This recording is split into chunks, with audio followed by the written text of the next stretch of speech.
तो आज अपन पढ़ने वाले हैं बेटा विमीय विश्लेषण के अनुप्रयोग, है ना। विमा सूत्र जो अपन ने पढ़े हैं, विमीय सूत्र, उनका आज कैसे उपयोग करेंगे, कैसे उनकी सहायता से हम चीजें निकालेंगे, तो उसका क्या महत्व है, वही होता है एप्लीकेशन ऑफ डायमेंशनल एनालिसिस या विमीय विश्लेषण के अनुप्रयोग में। तो विमीय विश्लेषण के 3-4 अनुप्रयोग हैं और उन 3-4 अनुप्रयोग को अपन एक एक से करेंगे सॉल्व, ठीक है। तो विमीय विश्लेषण का पहला अनुप्रयोग क्या है, किसी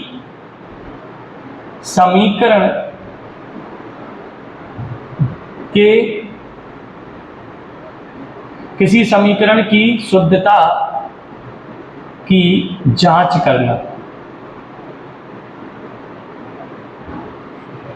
पहला जो विश्लेषण है, पहला अनुप्रयोग है, वो है समीकरण की शुद्धता की जांच करना।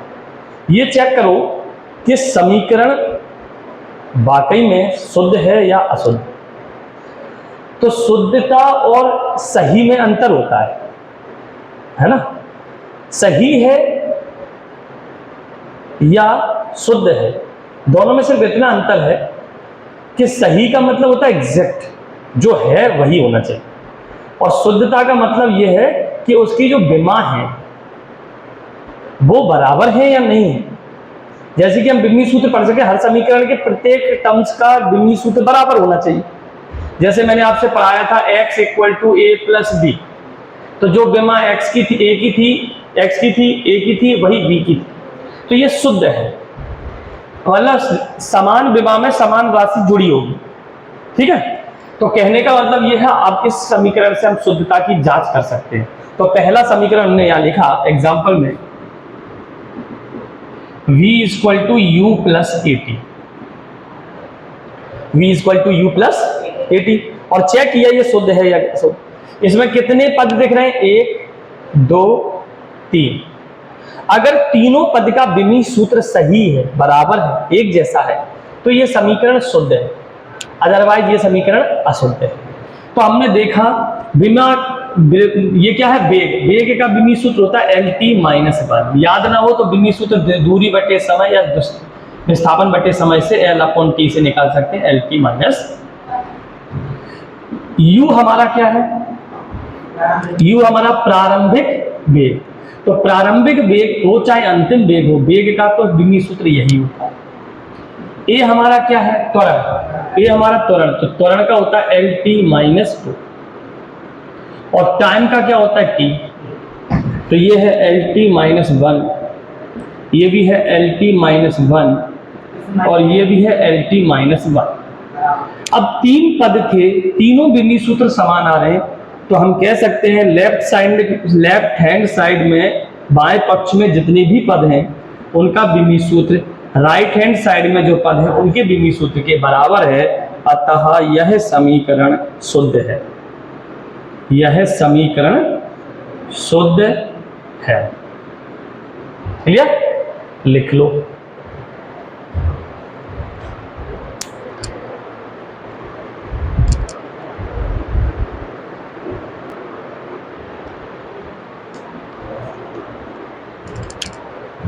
तो लिख लिया बेटा। तो ये समीकरण शुद्धता की जांच करना समझ में आ गया। एक एग्जांपल अपन और कर लेते हैं कि कैसे, नहीं दोनों तरीके से देख लेते हैं, शुद्ध भी अशुद्ध भी, है ना। देखो हमने यहाँ पे लिखा S = ut + ½ at²। हमें शुद्ध चेक करना है, ये समीकरण शुद्ध है या अशुद्ध। तो ये क्या है, विस्थापन, विस्थापन का विमीय सूत्र क्या होता है, L। ये क्या है, वेग, वेग का विमीय सूत्र LT-1। समय का क्या होता है, T। 1/2 तो कांस्टेंट, इसका तो कुछ होता नहीं है। त्वरण का क्या होता है, LT-2, और T का T और स्क्वायर लगाए तो स्क्वायर लगा। तो देखो T में से एक T चला गया, ये L, ये भी L और ये भी L। तीनों पद थे, तीनों का विमीय सूत्र समान आ गया कि नहीं आ गया। पहले का L, इसका भी L, इसका भी। अतः left hand side equal to right hand side, अतः यह समीकरण शुद्ध है। अब यही समीकरण मान लो यहाँ ऐसा लिखा होता, मान लो ऐसा लिखा होता s equal to u t plus √2 at²। गलत है ये, यहाँ 1/2 आता है, वास्तविकता में ये गलत है लेकिन शुद्ध है। क्यों? इसकी विमा इसकी विमा इसकी विमा समान आएगी। तो समझ गए ना? तो ये समीकरण की शुद्धता की जांच करता है, सही और गलत की पहचान नहीं कर पाता कि ये सही है या गलत। समझ में आ गया? तो यहां पर एक क्वेश्चन और देख लेते हैं। जैसे मान लो v इक्वल टू लिखा है u प्लस s²। मैंने बोला यह समीकरण की शुद्धता की जांच करो, तो आपने कहा वेग LT-1 विस्थापन का L²। अब देखो ये तो सही है, ये भी सही है, लेकिन ये गलत है। तो left hand side equal to not equal to right hand side, अतः यह समीकरण अशुद्ध है।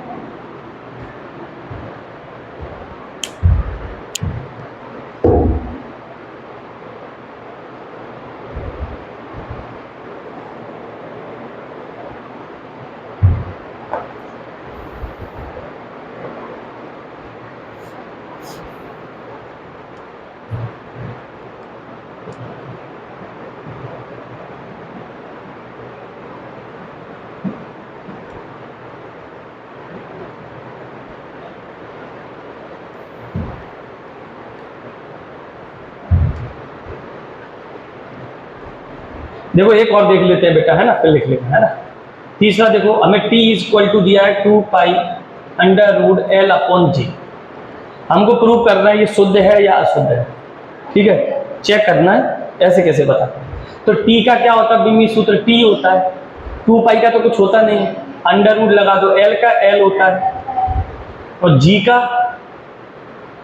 g मतलब एक्सेलरेशन ड्यू टू ग्रेविटी। तो एक्सेलरेशन चाहे ग्रेविटी की वजह से हो, त्वरण, जी क्या है, त्वरण चाहे पृथ्वी की वजह से हो चाहे किसी की वजह से, गुरुत्वाकर्षण गुरुत्वीय त्वरण है चूंकि, तो गुरुत्वाकर्षण की वजह से हो चाहे बल की वजह से, त्वरण तो त्वरण होता है। तो इसका बिंबी सूत्र तो LT-2 होता है। तो L से L कट जाएगा, तो ये है T, और ये L से L कटेगा, T माइनस का ऊपर जाएगा तो प्लस का 2 हो जाएगा, रूट से स्क्वायर कट जाएगा, तो ये T आ गया, ये भी T आ गया। तो left hand side equal to right hand side, अतः यह समीकरण शुद्ध है। लिख ले।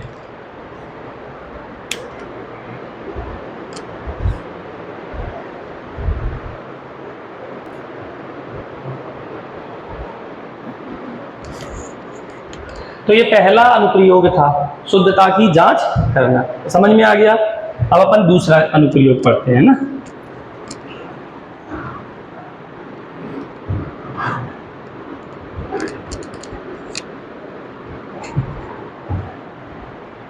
अब अपन पढ़ेंगे बेटा दूसरा अनुप्रयोग। दूसरे अनुप्रयोग में क्या होता है,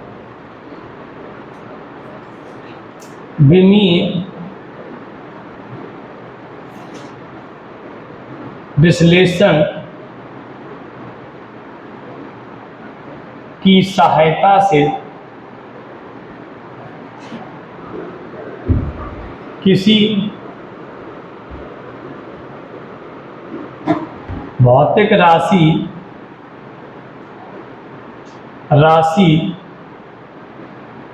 का मात्रक ज्ञात करना। मतलब हम इसकी सहायता से किसी भी भौतिक राशि का क्या कर सकते हैं, मात्रक ज्ञात कर सकते हैं। क्या कर सकते हैं, मात्रक ज्ञात कर सकते हैं। तो कैसे करेंगे मात्रक ज्ञात, जरा समझें। एग्जाम्पल में 2-3 चीजें लिख लो। देखो मान लो एग्जाम्पल में लिखा है, उदाहरण में लिखा है वेग, तो वेग का बिंबी सूत्र क्या होता है, LT-1 होता है। तो लेंथ को किस में नापते हैं, मीटर में, टाइम को किस में नापते हैं, सेकंड में, तो मीटर सेकंड में। वेग का यूनिट क्या होता है, वेग का मात्रक मीटर पर सेकंड होता है, तो मीटर पर सेकंड ही तो लिखा है। अब जैसे मैंने कहा सर क्षेत्रफल का बताइए, तो क्षेत्रफल का क्या होता है, L²। लेंथ को किस में नापते हैं, मीटर में, मीटर स्क्वायर ही होता है क्षेत्रफल होता है। आपने कहा सर घनत्व का बताइए, घनत्व, तो घनत्व क्या होता है, ml-3, तो किलोग्राम पर मीटर क्यूब तो होता है। किलोग्राम पर मीटर क्यूब। आपने कहा सर बल का बताइए, तो बल का विमी सूत्र क्या होता है, mLT-2। तो किलोग्राम लेंथ का मीटर सेकंड -2। इसी को तो हम न्यूटन कहते हैं। ये न्यूटन के बराबर होता है। किसके बराबर होता है?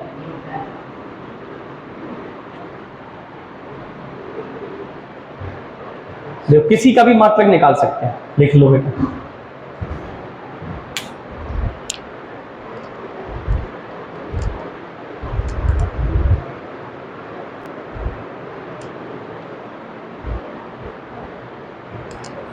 तो लिख लिया बेटा।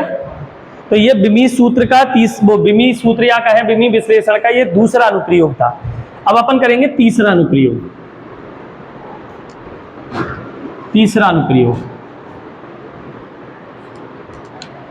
तीसरा है किसी भौतिक राशि के एक मात्रक को दूसरे मात्रक में बदलना। मतलब एक जैसे ऐसा ही सिस्टम है, मीटर है, मीटर को सेंटीमीटर में बदलना, एक सिस्टम से दूसरे सिस्टम में बदलना। मतलब एक पद्धति से दूसरे पद्धति, मात्रक को एक पद्धति से दूसरे पद्धति में। आप ये भी कह सकते हैं किसी भौतिक राशि के एक मात्रक को एक पद्धति से दूसरे पद्धति में बदलना। आप यहां ये भी लिख सकते हैं एक पद्धति से दूसरे पद्धति में बदलना। क्लियर? कैसे बदलते हैं तो उसके लिए समझ लें। मान लो एक एल लंबाई है 5 मीटर, इसको मैं 500 सेंटीमीटर लिख सकता हूं बेटा। 1 मीटर में 100 सेंटीमीटर होते हैं, 100 का मल्टीप्लाई। तो यहां नंबर है n1 और ये नंबर है n2। ये यूनिट है u1, ये यूनिट है u2, लेकिन दोनों हैं बराबर। नंबर दोनों का अलग अलग है, लेकिन यूनिट दोनों की अलग अलग है, लेकिन दोनों हैं कैसे? बराबर। अब मान लो इसका नंबर n वाली यूनिट हम m1 मान लें, L1 T1, मास की अलग, लेंथ की अलग, टाइम की अलग, और कितनी है ये नहीं पता, पावर A B C चढ़ा। ऐसे यहां पर नंबर n2 है, पावर कितनी, मात्रक यूनिट मास की m2 अलग होगी। जैसे यहाँ पे किलोग्राम है तो यहाँ ग्राम अलग होगी कि नहीं, यहाँ मीटर है तो यहाँ सेंटीमीटर। m2 L2 T2, लेकिन कितनी है ये नहीं पता, पावर A B C लगा दो, सेम क्यों रहेंगी। जैसे मान लो एरिया का मात्रक होता है मीटर स्क्वायर, तो इसको सेंटीमीटर में बदलेंगे तो सेंटीमीटर स्क्वायर में आएगा, लेकिन घात तो सेम ही समान ही रहेगी कि नहीं रहेगी। इसलिए घात दोनों पे A B C। तो यहाँ से अगर मैं n2 निकाल लूँ तो हमारा n1, तो ये फॉर्मूला बन जाएगा m1/m2 power A, L1/L2 power B, T1/T2 power C। तो ये हमारा फॉर्मूला, इसकी सहायता से हम किसी भी मात्रक को बदल सकते हैं। जैसे एग्जांपल देखो, 1 न्यूटन को डायन में बदलिए। किसमें? डायन। न्यूटन को किसमें बदलना है? डायन। अब आपको पता है न्यूटन किसका मात्रक होता है? बल का। किसका होता है? तो बल का विमी सूत्र लिख लो, mLT-2। रटा है, पहले से पढ़ा रखा है। अगर नहीं आता ये बल का विमी सूत्र तो आप पीछे का वीडियो देख लेना, उसमें हमने बताया है ना। अब आप देखो इसमें m पे पावर कितनी है? 1, a की वैल्यू होगी 1। l पे पावर कितनी है? 1, c पे -2। अब आप यहाँ रख दो इस फॉर्मूले में, n1 की जगह क्या रख देंगे, कितनी यूनिट को पद्धति को बदलना, 1 को, तो n के लिए पहले फॉर्मूला लिख लें। फॉर्मूला तो लिखे, यहाँ डायरेक्ट लिख देते हैं 1, है ना। चलो लिख देते हैं formula, n1 m1/m2 power 1 power A, L1/L2 power B, T1/T2 power C। n1 की वैल्यू 1 है, ये किलोग्राम से मीटर, न्यूटन से डायन में बदलना है, मतलब SI से CGS में जाना है। न्यूटन SI मात्रक होता है और CGS मात्रक डायन होता है। SI मात्रक और CGS पढ़ा है ना मात्रक हमने, तो SI मात्रक न्यूटन, तो न्यूटन से किस में जाना है? CGS में। ऐसी मास का किलोग्राम से किस में जाना है? ग्राम में, CGS में। तो किलोग्राम/ग्राम, पावर कितनी है? 1, मीटर/सेंटीमीटर, पावर कितनी है? 1, और सेकंड/सेकंड, पावर कितनी है? -। अब आप देखो 1000 ग्राम, 1 किलोग्राम में कितने ग्राम? 1000 ग्राम। 1 मीटर में कितने सेंटीमीटर? 100 सेंटीमीटर। और सेकंड अपॉन सेकंड, ग्राम से ग्राम कट गया, सेंटीमीटर से सेकंड से सेकंड, तो 3 जीरो और 10 की घात 2 जीरो, और इधर तो 10 की 1 पे -2 हो जाए उससे कोई दिक्कत ही नहीं है। 1 की घात -2 क्या होती है? 1 ही तो होता है। 1 पे तो कुछ भी घात होता है, 1 ही होता है। तो अब ये कितना हो गया? 3 और 2 कितने हो गए? 5 जीरो, तो 10 की घात 5, 10 की घात, तो यहां लिख देंगे 10 की घात 5 डायल। तो 1 न्यूटन में कितने डायल? 10 की घात 5, लिख लो।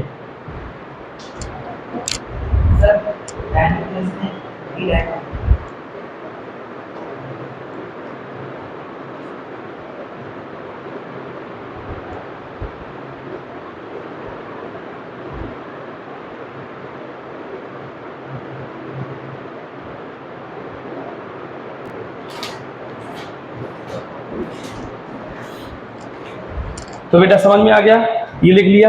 अब अपन करेंगे चौथा एप्लीकेशन। ये बेटा अपना तीसरा एप्लीकेशन था, है ना। अब अपन करेंगे चौथा एप्लीकेशन, चौथा अनुप्रयोग। सॉरी सॉरी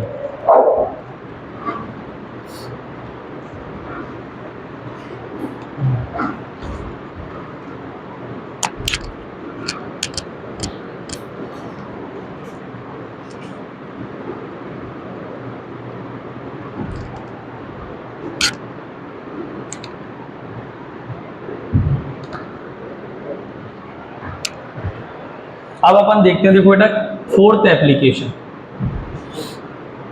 विभिन्न भौतिक राशियों के मध्य संबंध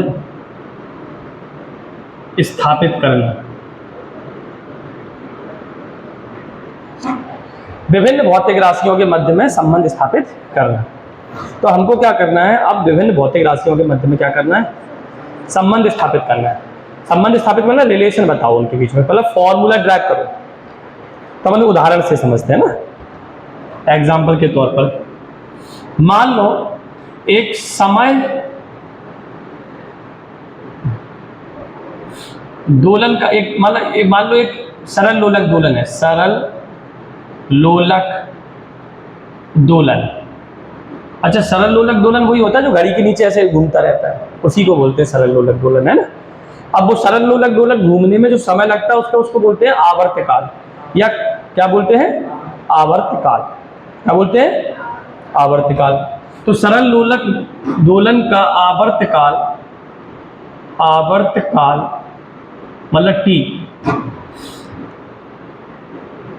उसकी प्रभावकारी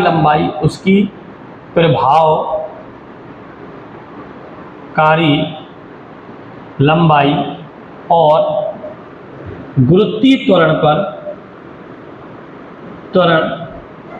पर निर्भर करती है। गुरुत्वीय त्वरण जी और प्रभावकारी लंबाई है। देखो मैं बनाता हूं एक सरल लोलक, ये प्रभावकारी लंबाई है और ये उसका द्रव्यमान है, और ये ऐसे घूमता है, इसी को सरल लोलक दोलन।